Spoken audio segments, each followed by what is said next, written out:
Thank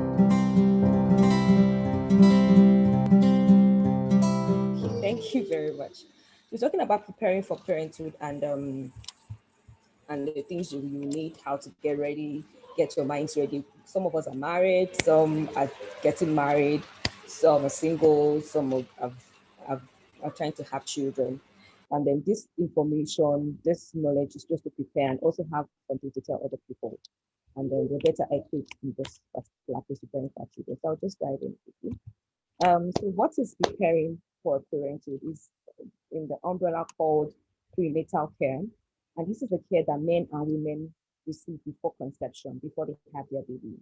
It includes the healthcare they receive alongside the education and the counseling and how to handle different aspects of not just pregnancy, but also parenthood. Because we must agree that parenthood changes us. It changes every individual who has gone through the process and who are about to go through the process. So the men and the women alike. Culturally in Africa, they think that it's just a woman's business. No, it's a man's business, more of a man's business, really, if you ask me. Because even though the woman carries the baby, the man has a lot of role to play in ensuring that process is successful. So in preparing, so just it is saying that it's a hard job when most people never really prepare for it. It just happens like that when you get married and baby starts to come. You don't get to prepare for it. But um, this process is a life-changing process. And the better you prepare, the better parent you will become, the better you would deliver your skills, the better the child receives the care that you are going to give to him or her.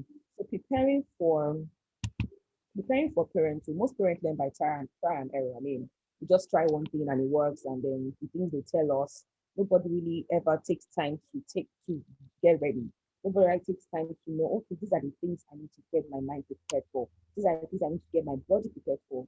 These are the amount of money I need to start to save or start to look out for an insurance or health cover to cover these things I'm trying to do. I mean, I also had a spiritual preparedness, praying for a new family. Okay, one thing about faith in Africa, I mean, most people here in this group is that our faith helps us to cope with circumstances and difficulties and new phases of our lives. So all of this preparations helps us to to receive this child that is coming, because this child, someone says this child did not beg to be born. Whatever is working at all is working well. We want to give our children the best. We want to prepare a very safe and serene environment for them to thrive. Okay, so yeah, different aspects of preparation. Of course, physically, when we get to know our body, and psychologically, one is emotionally and psychologically prepared, mentally prepared for the process. And then financial preparedness, when you know, okay, this is the amount I'm going to pay for this kind of delivery. And of course, spiritual preparedness. So first is knowing your body. Um, Most people are not too convinced, you're not a doctor, you're not a medical person, you are not too conversant about how their body works, especially their reproductive system. And it's something that one needs to know. It's something that you need to one needs to get yourself up to speed and even tell other younger people or those in our circle of influence, to get to know how reproductive organs and their functions and to know if they're healthy or not. For example, um, a young lady says that she's having constant milky discharge from the breast. Yeah, it's not normal, but she will not take it seriously, until when she's going to have a baby. But these things is supposed to be, everyone is supposed to know how their body works, that this is normal and this is not normal. And it's going to happen through physical checkup, which is very necessary. And why do we go through these things? Is to help to know if there's any deviation from abnormalities, if there's even any congenital defect that one is not even aware of, or from if there are abortions or any hormonal insufficiency. So general physical examinations help, medical checkups will help to know how our body functions, what are these things, how does this area of the body contribute to this baby that is about to be born? What is the effect of the breast? What is it going to do? How do I transition? How does one transition from being a new mother to breastfeeding, being a pregnant woman rather, to breastfeeding mother? Those areas are um, very thin lines where people don't focus, people don't give attention to, and it has caused a lot of mental stress and mental strain on the family. Okay, so but there are also other factors that also influences the body health as well, which are lifestyle. I mean, there's a long list of lifestyle behaviors that you can change. It can change. It's not stuck. It's not anything that one brings from God. It can change. So it can be influenced. You can learn new things, and you can stop doing some things. This affects the reproductive capacity of males and females, and of course, it's going to affect their ability to bring about new offspring. I mean, delaying childbearing due to pursuit of career, education, or whatever it is, delaying childbearing is a factor that affects production. And it's very important to know. Also, age of one starting in family, which is related to delaying childbearing. Then smoking. Smoking is going to affect the production of healthy sperms. The normal structure of the sperm of a man is distorted when the man takes a lot of cigarettes, either passive or actively. So whichever way, smoke is not anything pleasant to the reproductive system. The eating of rich fat diet. This affects the spermatogenesis of the man. So in researches that's happened, it's shown that men that eat a lot of fat rich diet, they have issues with their sperm production. They affect the motility and the production of the sperms. I don't know if you can still hear me clearly. My voice tends to go low at some point. So We if can you can hear hear me, you. We can yeah, hear you. fantastic. Thank you very much. All right. Please, if you have questions, you just put in the chat box so that I can take it after. Right. Then talking about alcohol, the high intake of alcohol during pregnancy for the woman causes low birth weight. The baby doesn't thrive properly. And even if you look at just generally, if you look at men who take a lot of alcohol, you can see that it affects their weight. It also affects their immunity as well. Um, Caffeine consumption, this that take about 5 cups a day, affects the ovulatory capacity of a woman. So all of these things, exercises helps her body to function optimally. Risky sexual behaviors reduces libido and also reduces the fact that there's constant sexual intercourse between couples, anxiety, depression, of course, radiation from phones and other gadgets that we use, the laptop that we put on the lab, the kind of underwears, all of these things that we can modify, that we can change, can better influence the general body health of the man and the woman, and then makes their reproductive system function better. Um, also got one major factor that affects the reproductive health status, and each helps people to prepare when they modify them, is the nutritional problems. Um, the reproductive system is extremely influenced upon the nutrition of the males or the females. So, for example, people that have eating disorders, for some reason they really want to lose weight and they're so skinny and their body mass index is low, it affects their ovulatory capacity, causes some form of inability, infertility. That means that there's no cycle of ovulation. The egg in each of the ovary does not release properly to achieve conception. And in men, like I said earlier, fight diet inhibits production of molecular structure that affect the sperm. So not just that, but also affect the developing offspring. So this thing can actually cause even a miscarriage along the line of pregnancy of a woman. And it looks as though the woman is not kind of pregnancy to term, but she's having some losses in between because of the genetic component and because of the sperm component that has been affected by poor diet. So not just eating everything that comes, it's eating healthy diet, which is fruits, vegetables, legumes, fish, and regular intake of food rich in fruit and vegetables. These are associated with better sperm quality. Just case in point, for men who, I mean, all the drugs that are given for men to improve their sperm quality, if you look at it properly and you read the ingredients, you see that they are all multivitamins. They are all multivitamins. They are micronutrients that is not readily available, such that it can better the sperm production. It will not increase the count of the sperm necessarily, but increases the morphology, makes it better. Healthy sperms are produced, and of course, increases the motility of the sperm, trying to the sperm are strong enough and healthy enough to swim and go and look for the eggs and achieve conception. Then there are also positive aspects of a child entering into the family.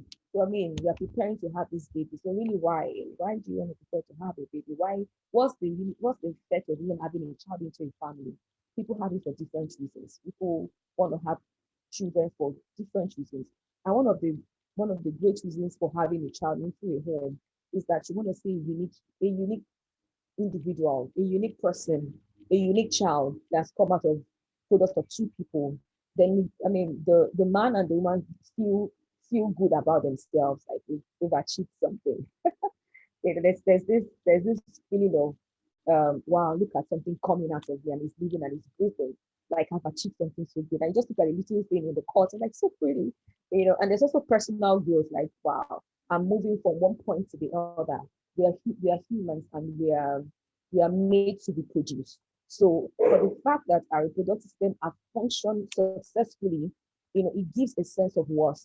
It gives a sense of I'm taking a step from one point to the other. And I also gives a sense of I have an opportunity to mentor, to coach, to lead, to teach, to nurture a child to adulthood. So it's such a good sense of personal growth. And of course, sense of belonging, sense of companionship, sense of family, and also closeness to parents. And most people will say that when they had their children, they were closer to their parents. I mean, they get to understand what parenting really means, what sacrifice really means, what it is to go through pain of because you want to birth something. It gives that positive and it affects the mind a whole lot. It affects the mind of the individual. It affects the mind of the person. Makes one see oneself a bit different. Okay, so things to look out for in pregnancy. So most people, I mean, for couples who, I mean, trying to prepare for the bundle of joy, trying to prepare for the baby coming, the main things to look out for, confirming the pregnancy. And the reason why I put this first, I mean, the first thing to know when one is pregnant. I mean, you would see that most people don't even know when they get pregnant. They come to clinic, they just show up at the clinic that I mean, I'm having malaria, and they're already 12 weeks gone. They have no idea, and they've not even done anything to prepare to confirm if they're pregnant or not. Number one, maybe because they don't even know how their body functions. They don't even know how their cycle runs. They don't even know how their reproductive system works. So they're not even aware that they're pregnant. And this could even lead to loss of early pregnancy by taking some medication they shouldn't have taken in early pregnancy, for example. So confirming pregnancy, it goes a long way. I mean, the basic ones is once you miss your period. But some people do not have regular periods. So even though they miss the period, it really doesn't count. Okay, so but when you start to see changes in the body, breast becoming bigger, your face changes, mood is changing, appetite is changing, something is not right somewhere, and then of course there's been expectation towards having a baby, even though there's no expectation or there's been an unprotected intercourse, for example, it's important to go confirm. I mean, it's which one is expected to get the result. So it's good to, I mean, very important to confirm the pregnancy, of course, with the blood to reach the final confirmation. And of course, ultrasound scans to see and know where the baby is, how the baby is going, how many weeks, and then those details. And of course, this will lead to hospital and medical checkup, constant ultrasound scanning. I mean, it's such a huge joy to hear a little baby beating inside of a woman. Amazing, such an amazing thing. So everyone, I mean, the checkup up to know, okay, what does the heartbeat of the baby sound like, what is the expected rate. Those things help one to follow emotional and follow the good process of a child. Then the home advice for family and caregivers, who are the people that will be caring for this pregnant woman and this pregnant couple, because the man as well is pregnant because he's looking after his wife, he's looking after his partner. So what are the kind of advice you give, what kind of food they're going to, it's going to affect their family budget, it's going to affect how the amount they spend on food, fruits and vegetables, the kind of area they live. Those advice that even the caregivers should know as well. Then health during pregnancy, what kind of exercises should the pregnant woman be engaged in? The kind of food should she eat, kind of should she consume alcohol or not? Should the husband consume alcohol or not? Because if the partner is consuming alcohol and the wife is not consuming, one day she could just go there and just have a sleep without even having known that these things are not right. So the journey of preparing for a newborn is very, very, I mean, if you ask me, very paramount on the hand of the head of the family, which is the man, because he controls and checks that um, the things that his wife or his partner is supposed to do is being adhered to, because what is going to come out of her is a product from him. So, and the product must be normal. There will no excuses, because it's going to affect the lifetime of another individual, which is a baby.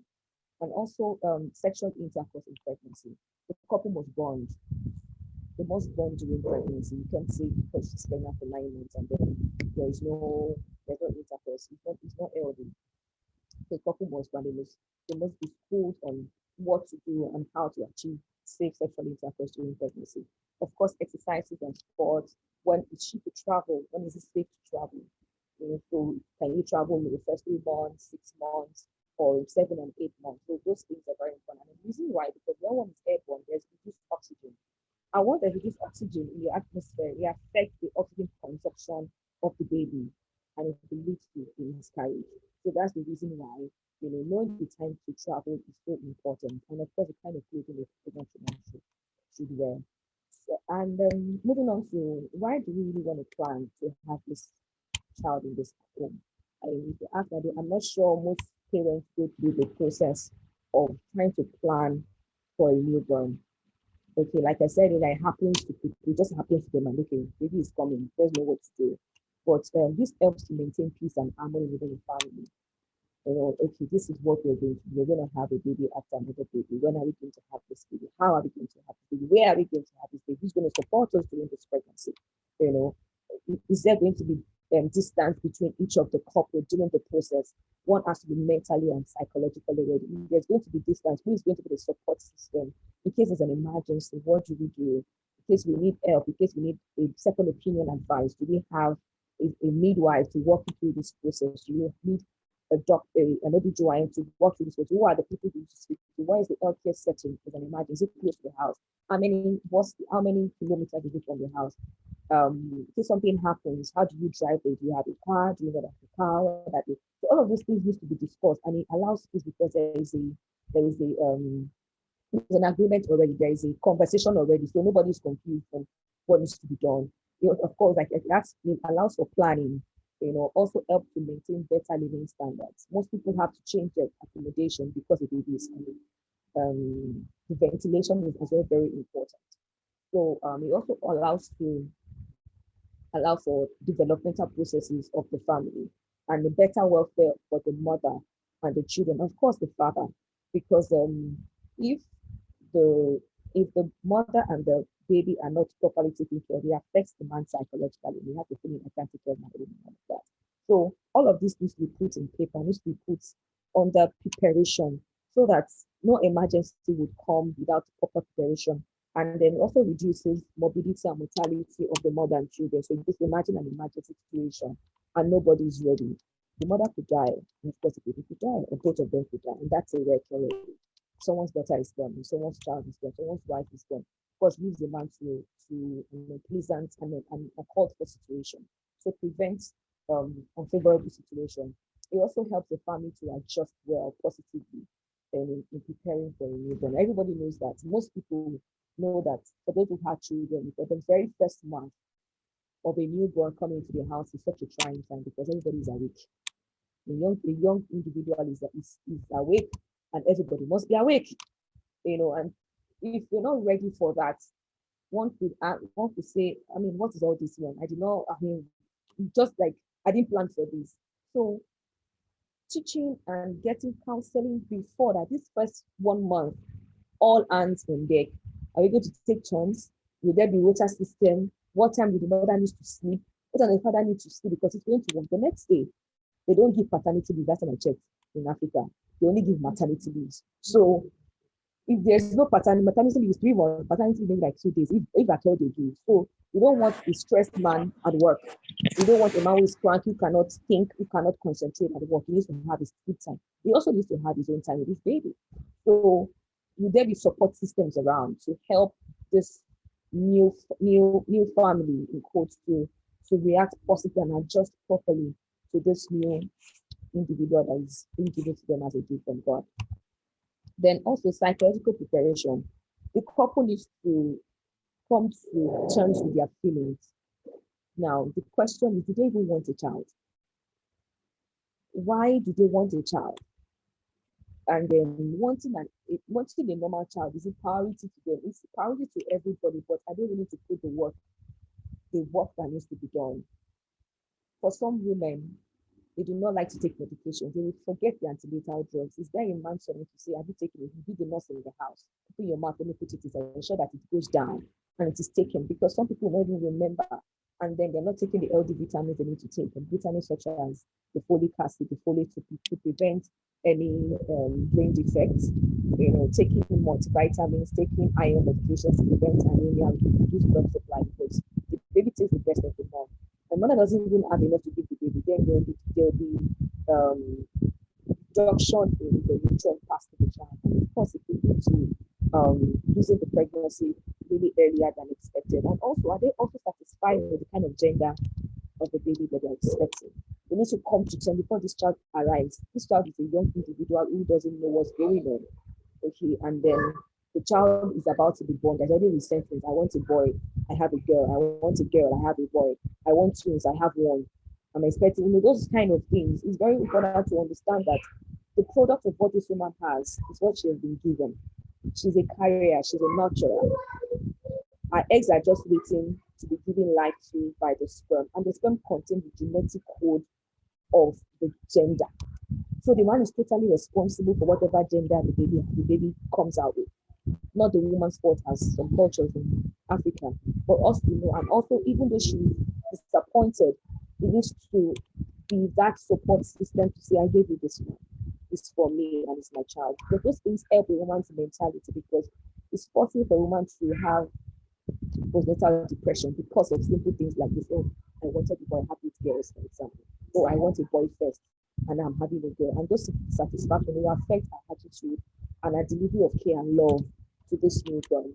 So it's very important to come to terms with these feelings and these feelings, so that the child is born in a safe place. And also to have children they can't speak. At their youngest level, they can't speak, but they soak in their environment. A home that is full of love, the aura of the child will tell. A home that is full of care and attention, the child will show it. But a home that there is resentment, you will see it in the child. A cranky child will tell you that something is not right. So it doesn't have to say it, but you know that something is not right. So they soak into the atmosphere. The atmosphere is definitely the product of the father and the mother. So all of these things also prepare the atmosphere for a child to come into. And of course, financial preparation.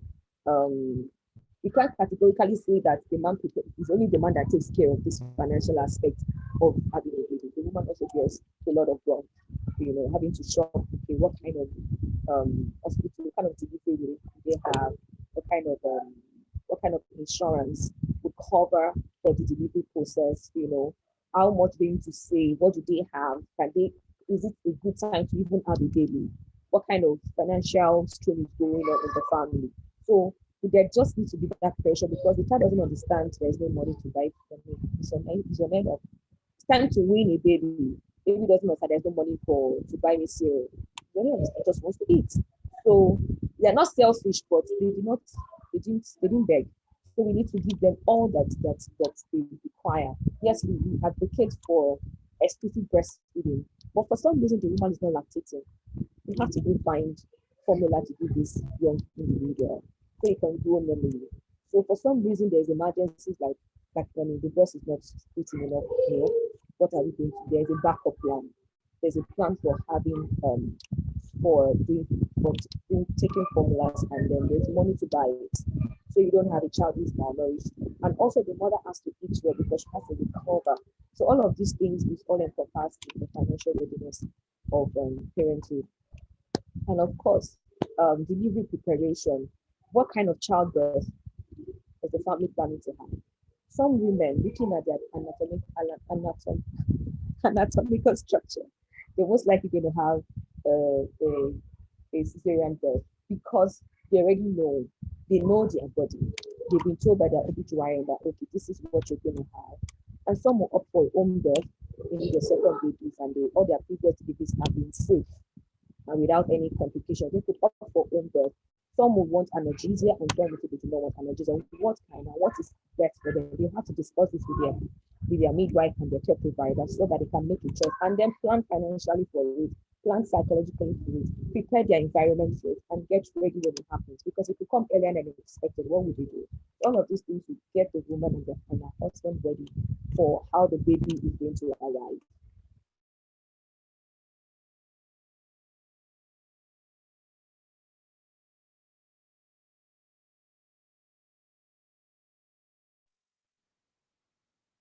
Hello, are you still there?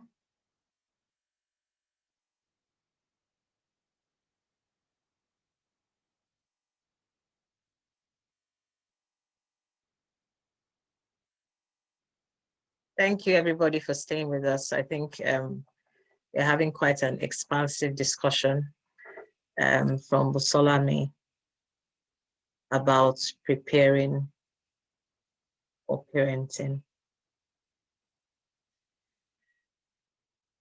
Sorry about that. That was Busolami. She's had some issues with her computer. It's not just a woman's affair, and there are other men I could see, just scrolling through.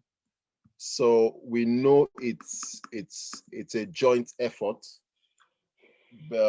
amongst most couples who are married, man and a woman looking at raising a family. We know in the present world in which we live, we have all different kinds of family makeups, but conventionally, and from a Christian point of view, it's about a man and a woman married looking at raising a family. I'm going to keep it simple, even though I have a background in obs and gynae. For you to become a parent, you need to have a child, either biological or an adopted child. So it's not always biological or biologically that you would say you are a parent. There are lots of people who have adopted children in need, and you will never know except they tell you. So preparation is required for that as well.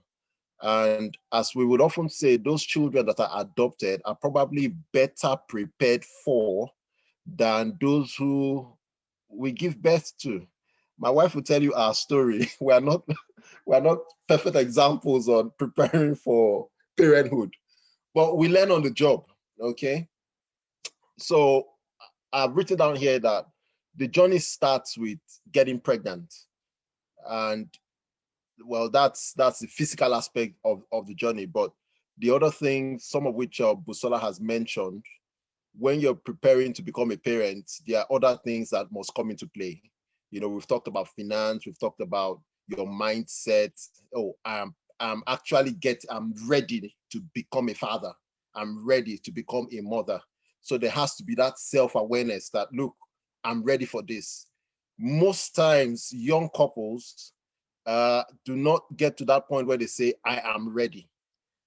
They just find out, oh, you're pregnant, great! And the excitement is there. And then you now realize, oh, we need to buy clothes, we need to set up the nursery, we need to, and you're talking about all those other things, but you have not sat down to say, okay, so what are we going to do when the child comes? Are we going to use a cane for discipline, or are we going to give ice creams or timeouts? We hardly discuss all those things. We just hear from the mother and the mother-in-law that in 9 months' time, it will be twins.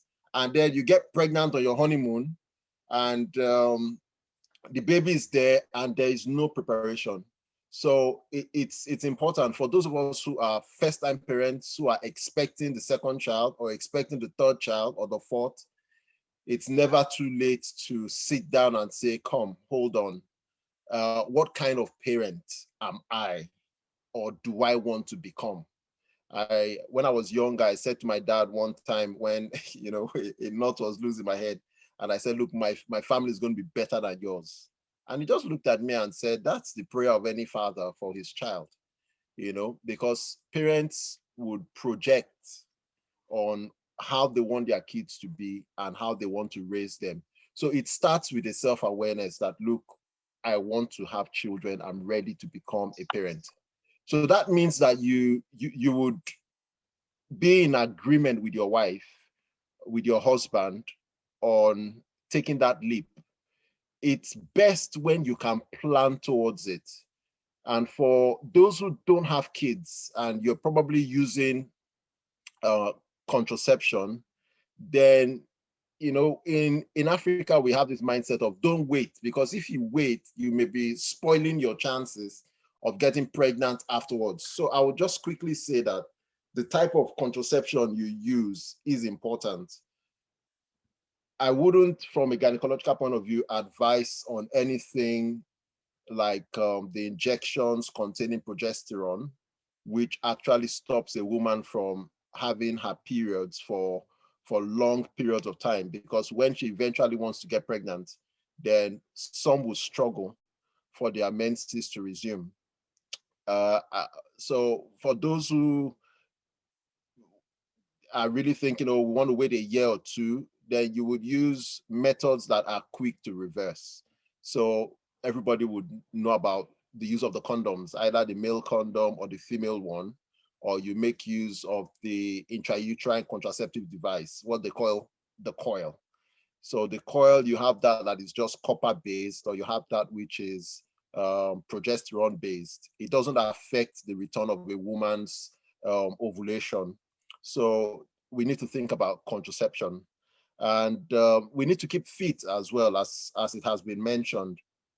And I've written down here your mindset. You need to be ready. You need to be ready with your health.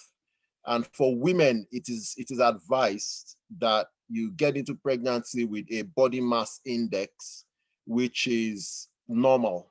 So we would say averagely less than 30, although normal is anything less than 25. But so between 18 and 25 is ideal.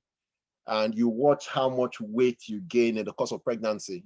So that means that there has to be exercise. We've come to a point where we are more aware of the importance of exercise and keeping fit.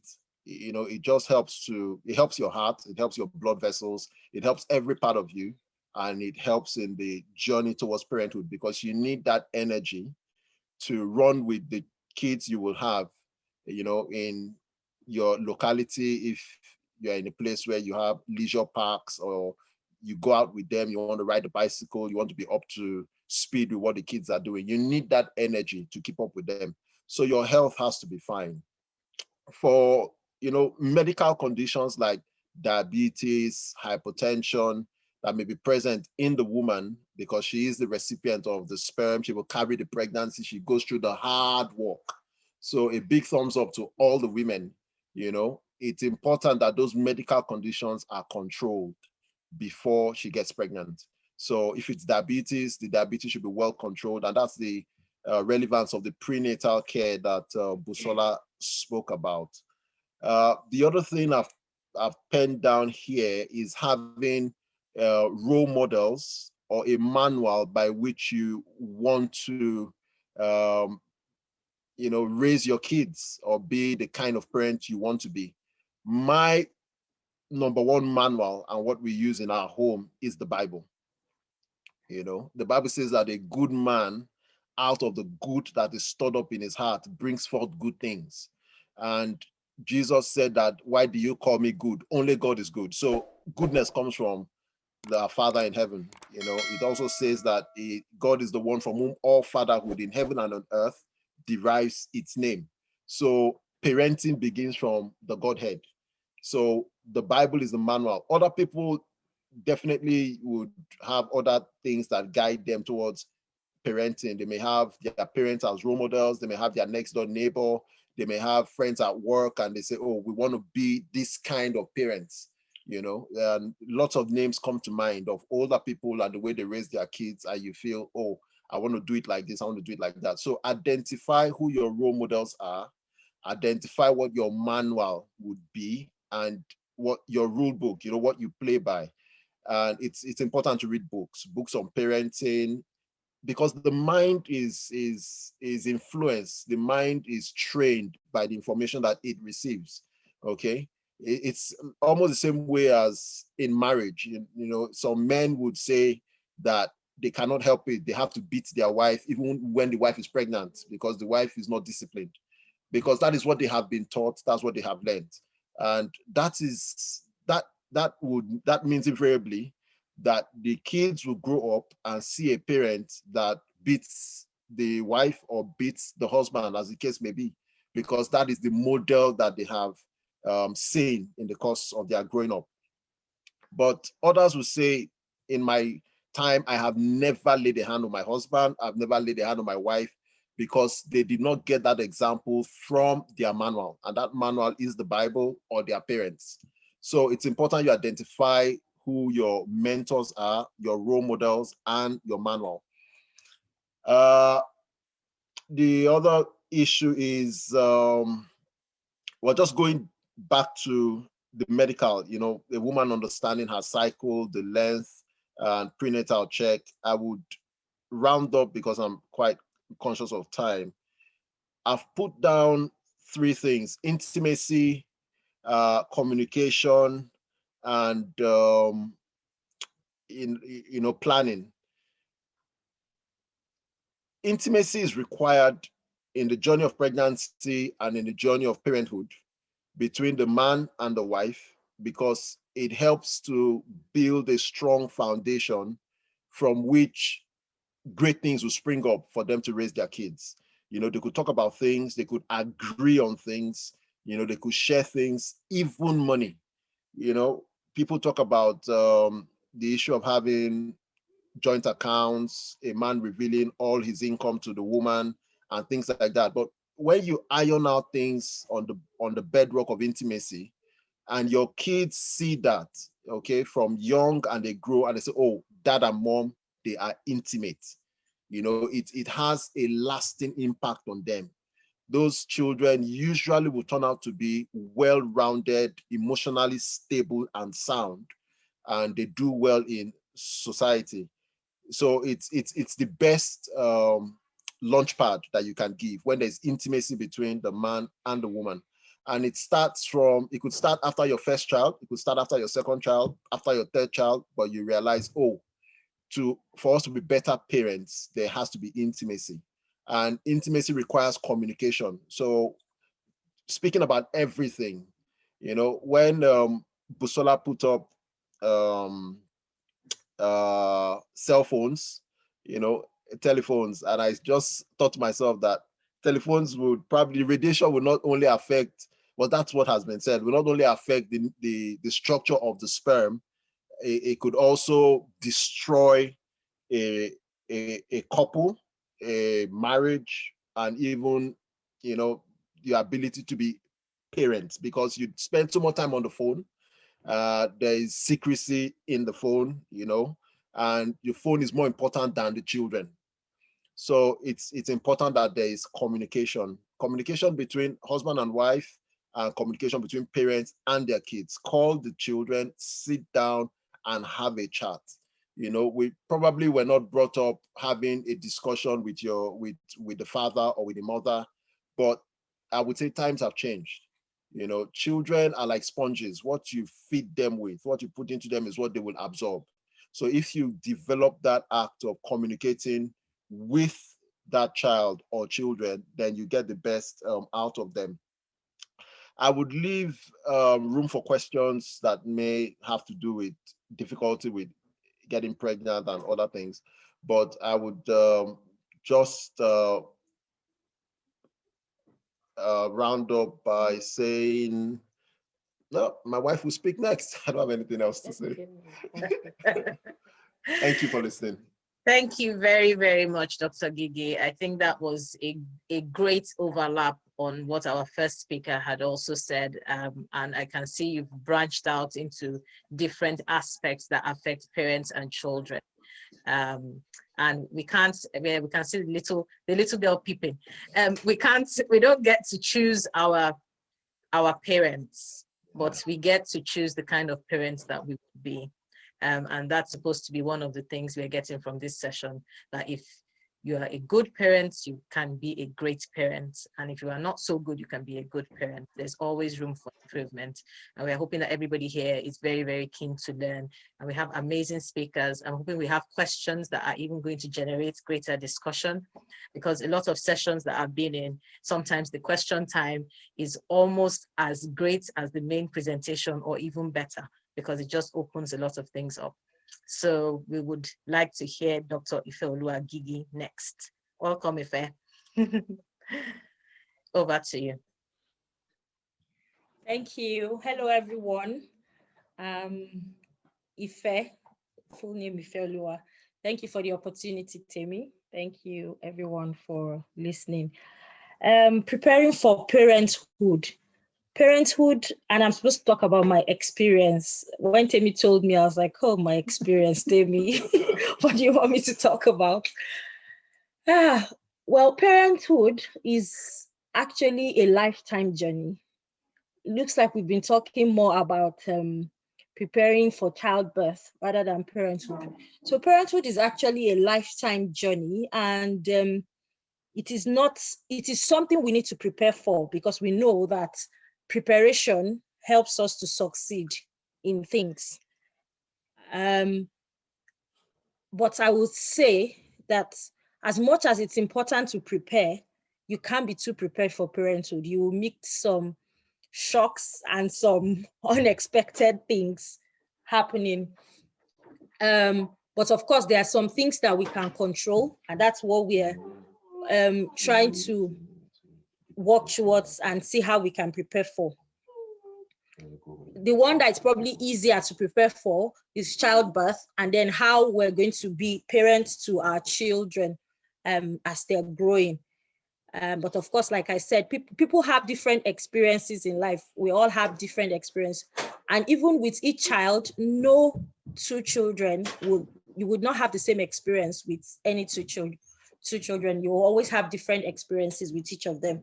But we just need to know the basic things, and whatever new thing we'll meet when we start the parenthood journey, we learn from those who have gone ahead and learn, because there is nothing new under the sun. I'm a Christian, so I will talk from Christian perspective most of the time. I'll probably refer to the Bible. So my experience in preparing for parenthood, I would say that, yes, I'm a medical doctor. I was training as a pediatrician. Well, maybe not before my first baby, but I had a good knowledge of what pregnancy is, what weight should be, and all those things. But I must say that my experience was not textbook experience. So not many people will have what you read. It's when you go through it that you actually meet different things that you have to sort as you're meeting the experience. So I don't think anybody should get anxious about, oh, am I prepared? Am I prepared? You just cannot be too prepared, and you can't be prepared enough. So just take it easy and know that there is no perfect example. There's nobody, even that family that you're looking at and say, oh, yes, they can't be a role model, but they are definitely not perfect. But we can learn the basic things that we need to prepare. So when we got married, of course, we didn't have plans to wait. Like some people will have plans, oh, I'm going to wait for 2 years or 1 year and all. For us, we were like, when it comes, it comes. But of course, we didn't know it was going to come so soon. But it came so soon. And like I would say, some would say, oh, maybe you got pregnant on your wedding night. No, I didn't get pregnant on my wedding night. But my baby was just 9 months, at the delivery. That was more because I was kind of induced. I had to bring her out earlier because I had some high blood pressures and all those things in that pregnancy, which I didn't even have in the other pregnancies. So that's part of why I said no two pregnancies are the same. So of course, getting pregnant early, maybe after some weeks or so, we were preparing in that, of course, being Christians, we were praying for the child, getting ready for the family, and then getting ready for things to buy, all the things you need to buy. They've been talking about, oh, baby things, you need to buy this. And then we also, then physically, I'll just talk in the different aspects that have been talked about. Physically, of course, one's body would change, and the woman experiences most of this. The body will change, and it's not the same for everybody. Some will be vomiting so much. I wasn't vomiting so much, but I had a total loss of the taste in my mouth. It was horrible, as in, that is when you say loss of taste, like COVID patients, practically loss of taste, like having metallic taste. I just kept feeling like I want my mouth back. I want my mouth back. And, that happened for some weeks and for some weeks. And then after a while, gaining of weight. Oh, they said in pregnancy, don't gain more than 8 to how many kg? Oh, mine was horrible. I was just gaining the weight like there was no tomorrow, and retaining fluids. Even though I entered with a normal weight, by the time I came out of that pregnancy, maybe I'd gained like 30 kg. That is extreme. And I was just retaining fluid, not even because of the food or anything. So it is not the same for everybody. And maybe some people will look at that and say, oh no, I value my body so much. I don't want to gain so much weight. So I'm not going to get pregnant, please. I just like the shape of my body like this.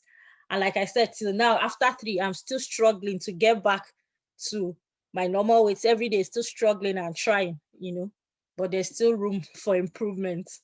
So of course, we know pregnancy changes the body and all, even though we know we should exercise. Back in Africa then, I don't think we believe that a pregnant woman should exercise so much, but now we know that, yes, you should do some exercise and, of course, watch what you eat and everything.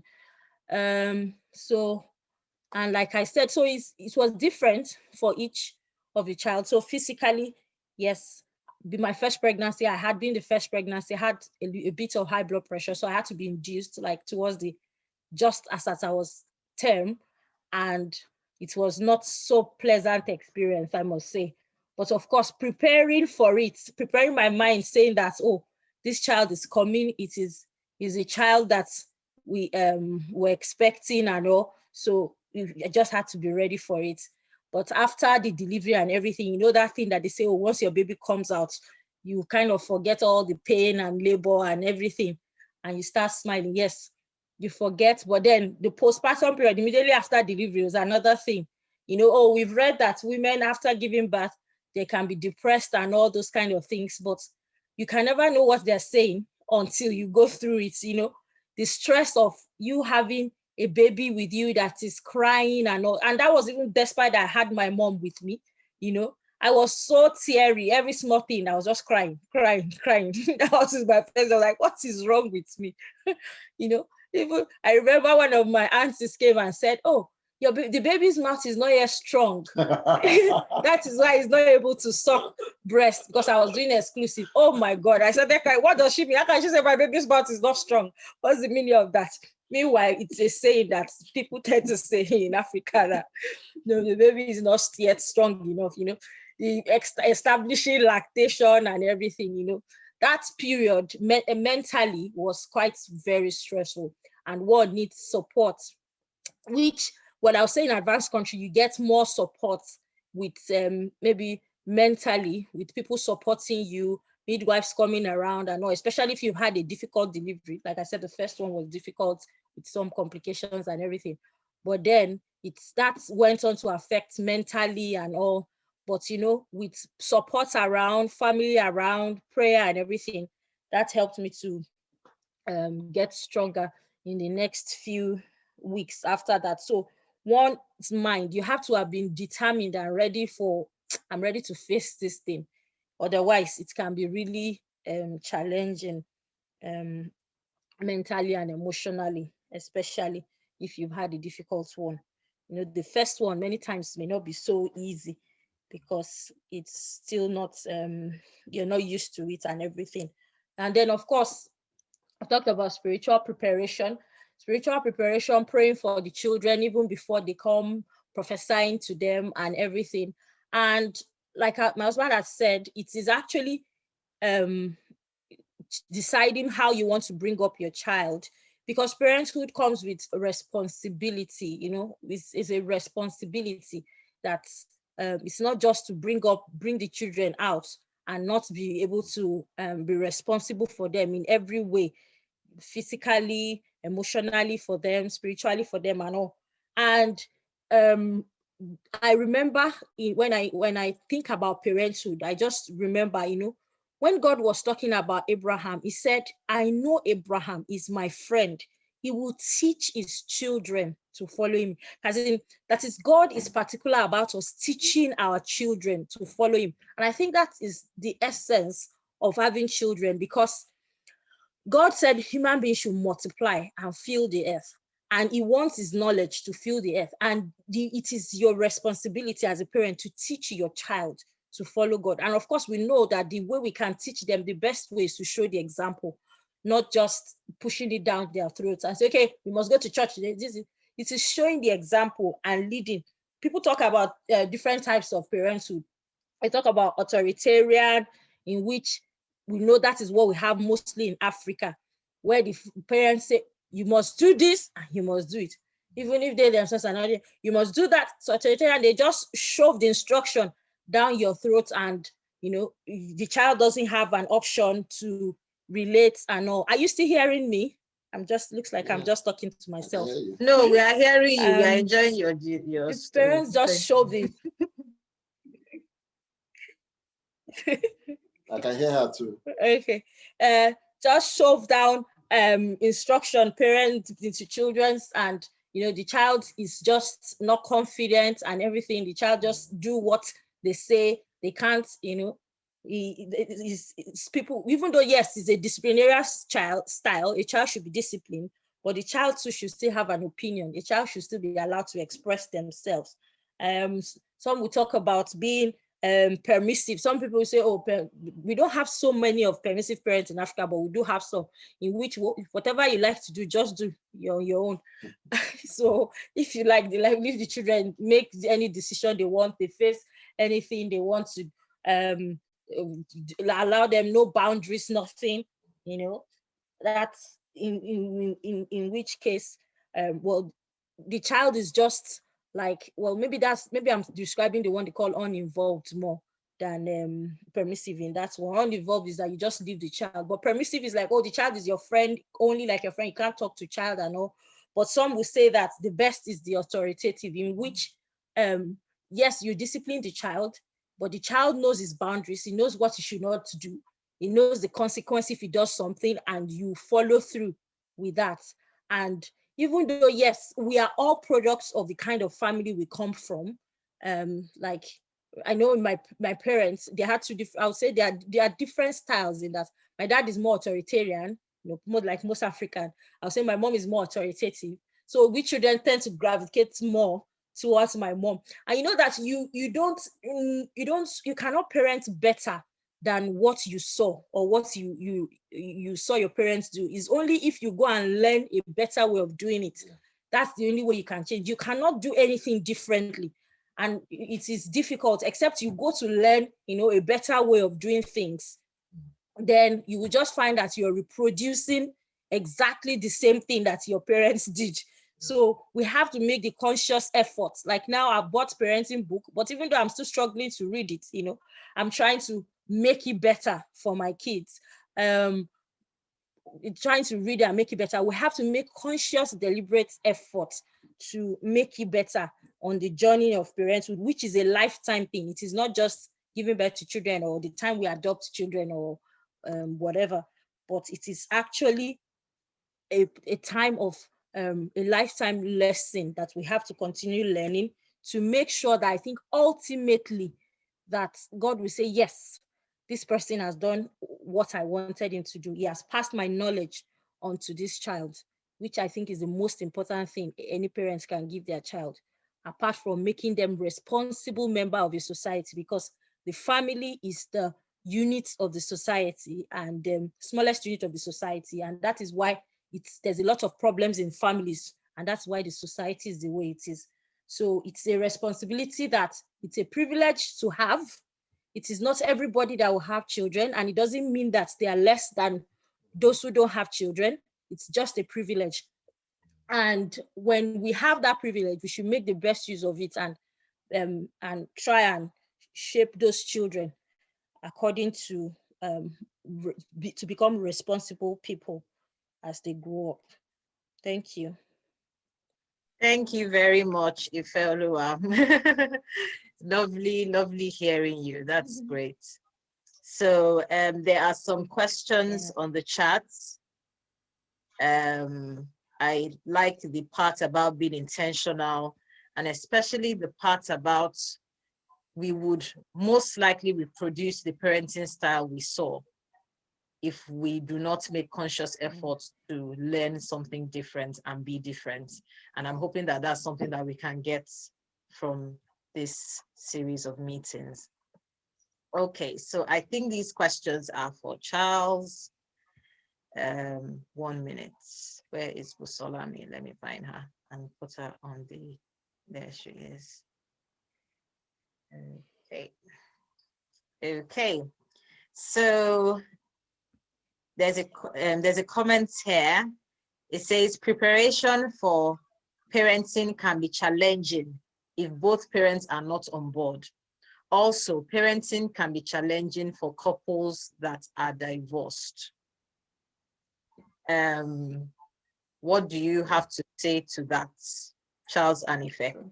Another question that says, I had an implant for 2 years. I took it off last October. But since then, I noticed I have not been ovulating, though I am not intensely trying to get pregnant. What do you advise I do? That's question number 2. Thank you very much for the question and comment. It's more like a comment because it's just stating a fact for the first one. Preparation for parenting is challenging if both parents are not on board, and I agree totally to that, because it would be easy. A burden shared, we say a burden shared is I can't remember the remaining part. A problem shared is half solved. Yes. So just like that, a burden shared is easier to bear. So if two people are meant to carry one luggage and one person is carrying it, it's a lot more work. But we cannot deny the fact that that fact would happen, or it will always happen, that there will be situations where people will be the only ones, for reasons that is not their fault, or that are not their fault, will be the only ones having to take care of a child or children for one reason or the other. And especially women, it usually happens that it's women, because mothers are usually the ones that would not leave their children alone. It's rare for you to have a man being the one with the children, and except maybe the woman passed on or something. And it is more difficult. I agree to that. I do agree to that. It just means that the individual needs more support and more help, more preparation, which will not necessarily come from the partner in this situation.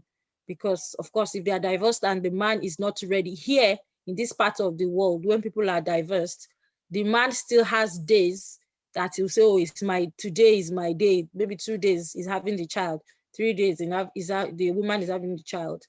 Even though it's not the best environment for the child to grow up, I would say that in Africa, most of the time, it's usually one parent that will be there. Maybe the father will just be sending money or something, and is the mother bearing that brunt. But when situations like that happen, I think that people will need to get support from where they can, even if it's their own family. They think they can get the support from, their own parents, or their own, if it's possible, their own family. And if they are well-to-do enough, if they can get trustworthy people to help them at home, because it's never an easy job for one person to do, to help them with the home affairs. But when it now comes to parenting, it's not balanced. It's not the best for the child, but if it can be avoided, then the person should get a support from other members of the family. For example, there should be a father figure, even if it's the parents of the wife that is there, that is the father and is alive, and if he's a good man. And if you know that, oh, my parents are not even the best, if there is another person that is can be a father figure, can at least once in a while chip in and be a guidance to the child, because there's always that important contribution from both sides of the parent. Yes, thank you Let me very just much add- for that. Let me just add this. Now, the comment is it okay to speak, Temi? Yes, yes, please go ahead. Yes. Yeah. So the comment says preparation for parenting. So Yes. would I be safe to assume that they don't have a child yet? If that is the case, then I do not think that having a child will be the icebreaker. People at times would make the mistake to think, oh, it's not very great, the relationship we have between my wife and I. If I can get pregnant, if we can have a child, then it's going to make it better. I think it may actually make matters worse, because you then bring a child into a setup that is not conducive. That is the time while you're preparing to sort the issues out, and if the man and the woman, if they have the intention to make things better, if they have a good heart, there is hardly anything that cannot be changed. Well, that's from a Christian perspective. And when I say Christian, and I don't just mean going to church, okay, where you are submissive to God's word. So you must resolve your conflicts. You must iron out differences before you say, oh, let's get a child. And that's where the wife needs to be careful. If you know that, the situation is not ideal now, then use protection and make sure you don't get pregnant until you are ready. But let your husband know, so you are not deceiving him that, look, we are not ready for a child now. Let's talk things over. Let's get a trusted third party in and receive counsel so we can be on the same page. Having a child where there's conflict in the relationship is not an icebreaker. It may actually lead to ruin, and that child will suffer for it. Thank you very much for that addition. Because some people just begin to use a child as a bargaining chip, and hope that it will all turn out well, whereas the foundation is already faulty, and then everything goes pear-shaped. I have a question, and I think I will just send that to Busolami, and that's about the part that stress plays in a couple trying to conceive. What would you say the part that stress plays in a couple trying to conceive? Okay, so talking about stress in conception, stress increases anxiety levels, and when the anxiety levels is increased, it's said to alter some hormonal changes in the body and allows it to be difficult to conceive. I can't really say this. I can't really name out on any research so far, but it's obvious because any woman is overly agitated or a couple is overly agitated about trying to conceive. There's usually a delay somewhat. It's just very overly agitated. These things affect hormones. I'm sure that it most at some point to affect with the thyroid hormone that's going to generate change of metabolism in a way and then allows conception to be difficult. So one of the ways to combat stress, I know that there could be family or marital pressures, have a child, but really like Dr. Charles mentioned, it's so important to deal with the conflict and stress factor in the marital relationship first before you introduce a child, because child is going to soak from the environment and is really going to affect the growth mentally of that child. So stress definitely affects conception. Thank you very much for that. So the important thing is getting stress out of people's lives, actually. But I think stress is a part of life, and so sometimes it's more about managing the stress, recognizing the stress in the first place, knowing that things are different. Do we need to talk about this? Is it work that is putting this pressure on me? Am I putting this pressure on myself? Am I feeling that there is a need to perform? Are we performing too much activity with the ending, with the goal in view, without enjoying the process? things like that. So I think those are things to consider. And it does not quite help in a society where there's a very huge premium placed on children, even far above a relationship. But that's something to consider. I appreciate what Charles has said about conflict and couples, but I personally know a friend who did not quite end up having a happy relationship, but had tried for a child for a long time and decided to adopt a child, emptied all her savings. And I happened to speak to her when she got the baby. She adopted the child. I said, oh, Temi, I've never been so happy in all my life. And she was having sleepless nights and changing diapers. So it did make a huge difference in her life. And she did have support from her family, but she didn't have a spouse at that time. But she had made a decision that this is what I want. I think this is going to make me happy. And she had decided to go ahead with it. And so I'm trying to say to some people that think that they must have a spouse to have a child that they're caring for. It's not necessarily so. It is the better situation to have two parents caring for a child. But in some cultures, especially in the developed world, one person can decide to adopt a child or foster a child, and you can always have an influence in the lives of children and affect them positively one way or the other, or mentor them. So that's just something to slot in there. I think somebody asked a specific question about contraception that I think was for Charles. It says, person said she had an implant for 2 years, took it out in October, has not been ovulating. She's not trying to get pregnant intensely, but what do you advise?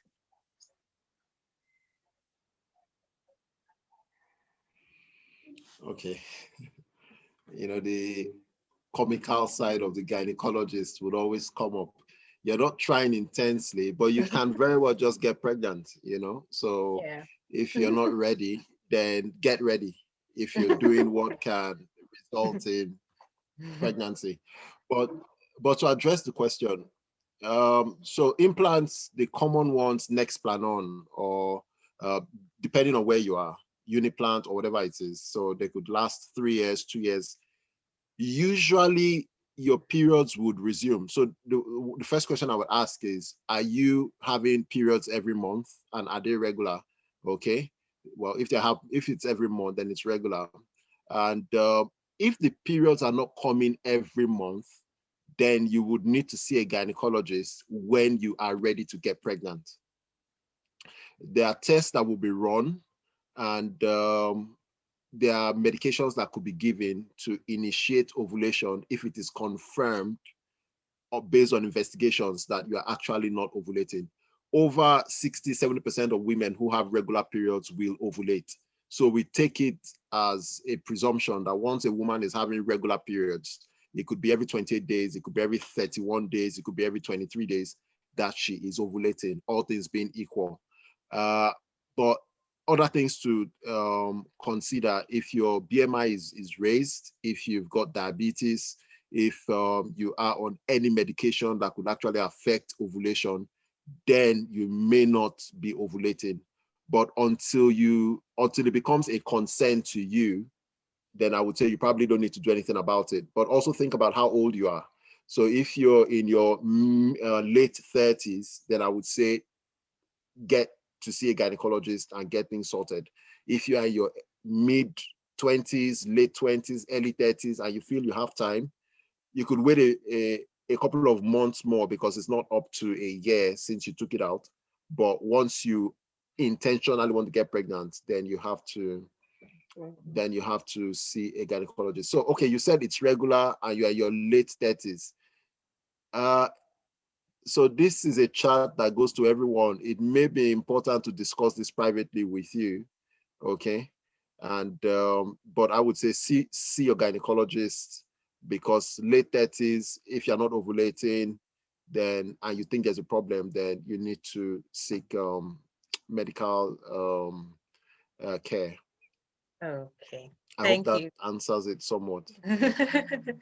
In short, see your doctor. If the headache does not go after 3 years or 3 days of using paracetamol, see your doctor. That's the advice. Thank you very much for the brief consultation that we did not have to pay for just now. We are very grateful. Before we go, I just want to slot in a bit about mental health. A lot of people have mental health issues. I think we might take it for granted that everybody's normal, but it's not quite so. A lot of people are dealing with all kinds of things. Some can even be genetic, some can be work-induced, some can be stress-induced, but depression, anxiety, they are commonplace nowadays. They can be further influenced by pregnancy or the expectation of a child, because having a child is a life event.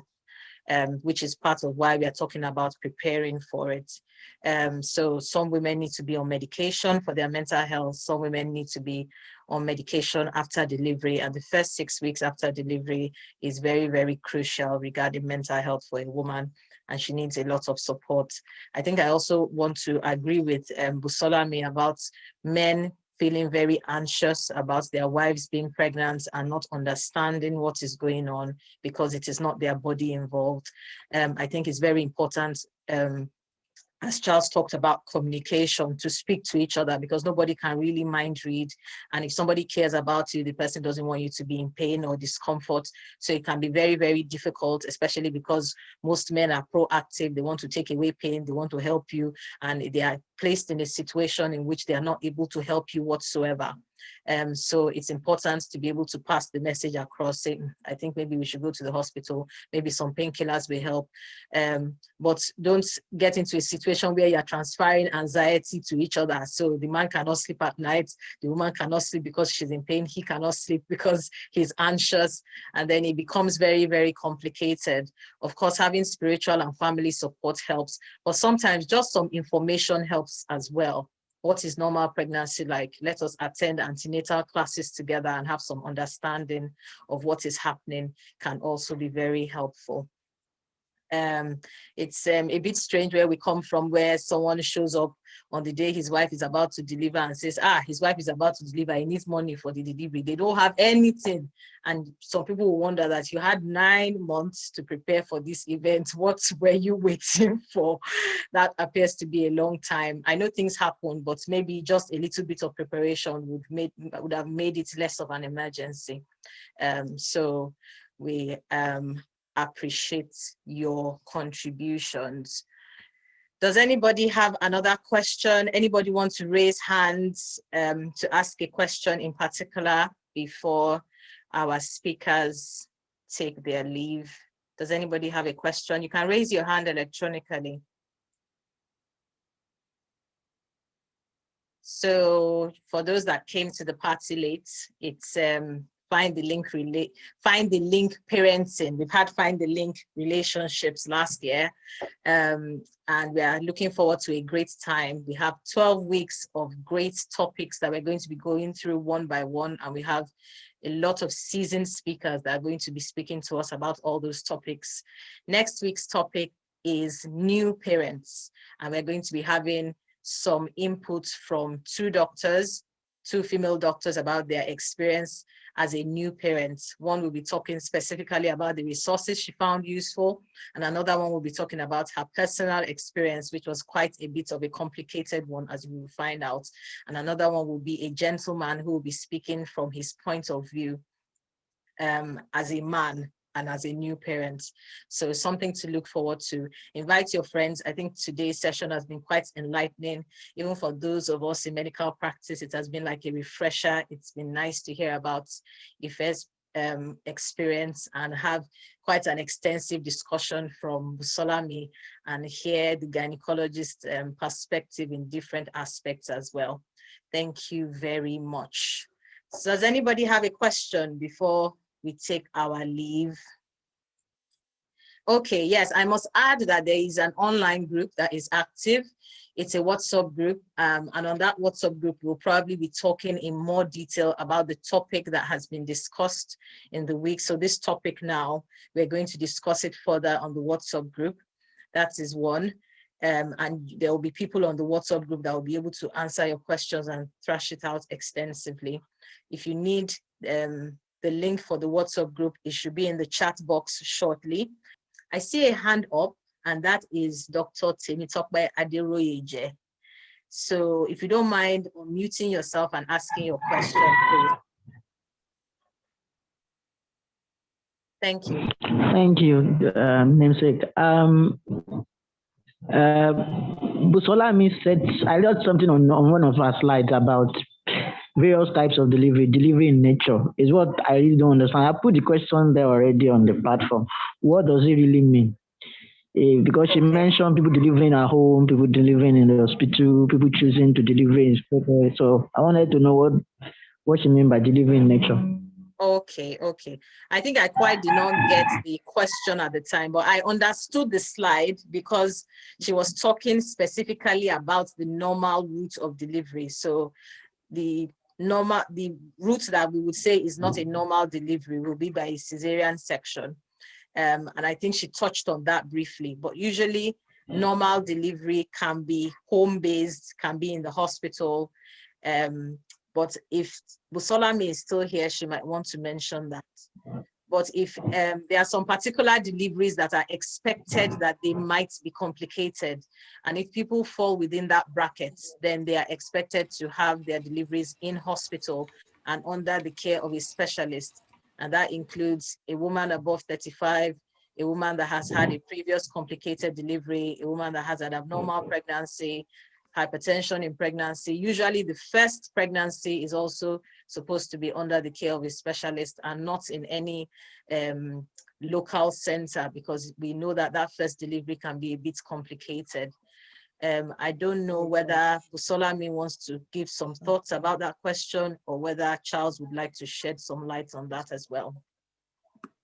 Yes, thank you very much, Semi, for shedding more light on that.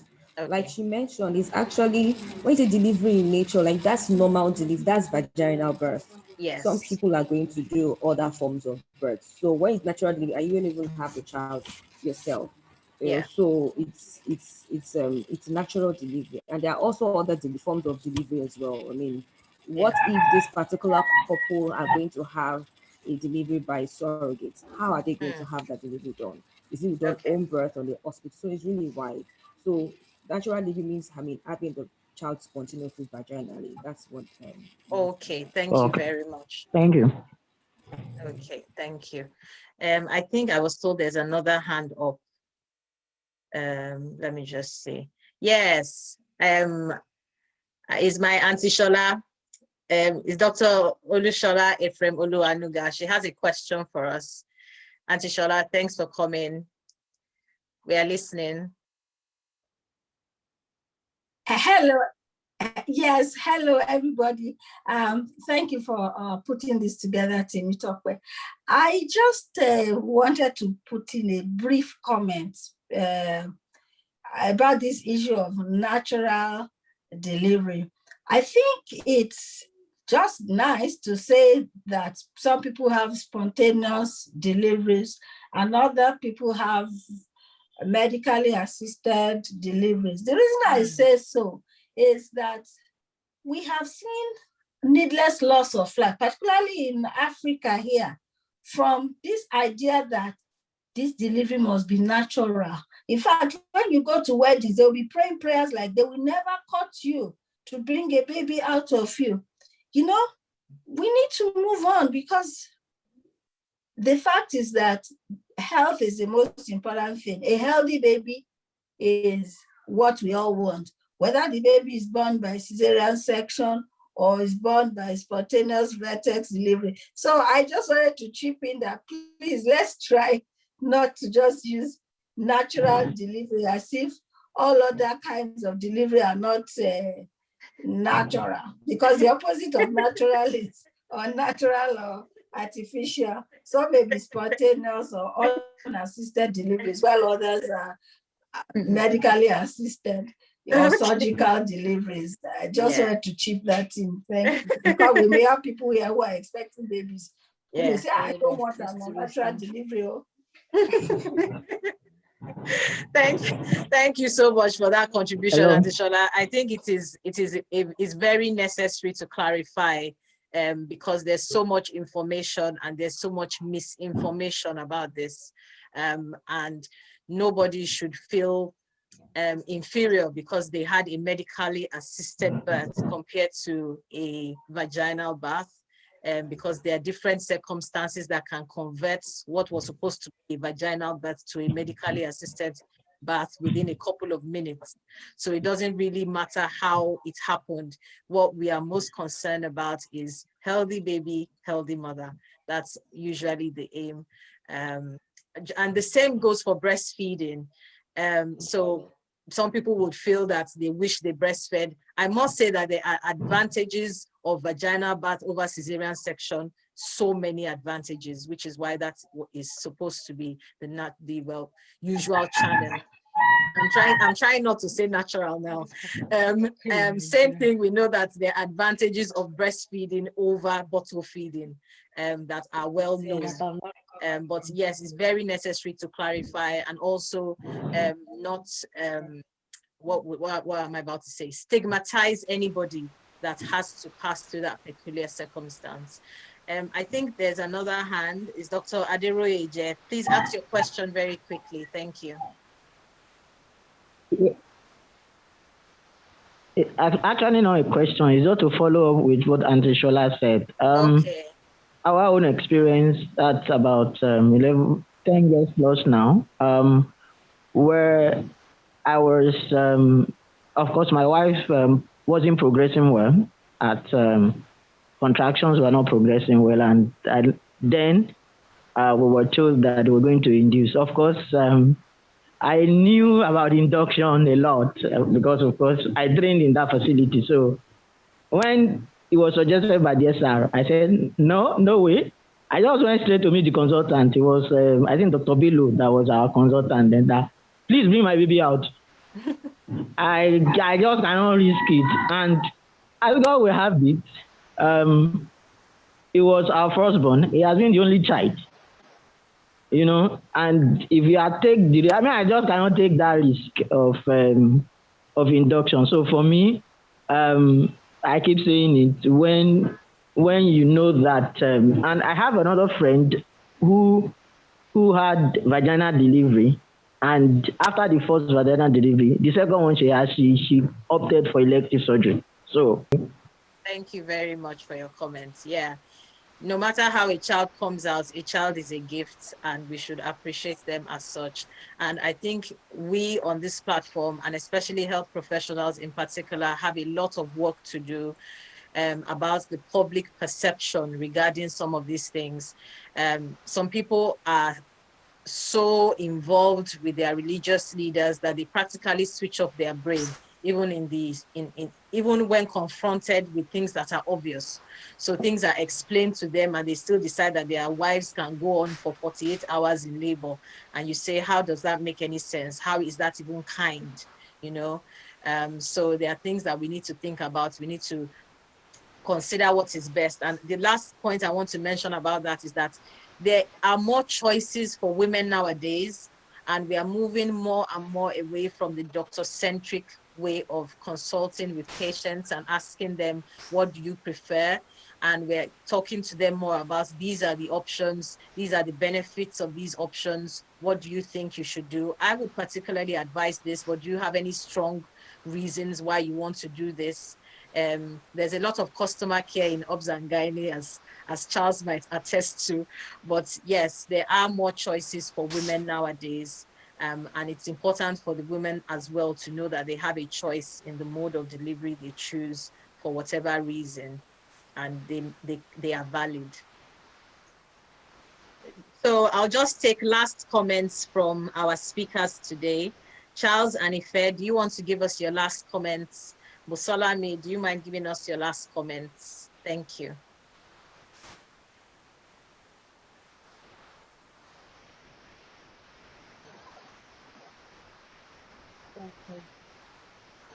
What I would just say, Tim, is thank you for having us. And the journey of being a parent is a journey that we keep learning to get better.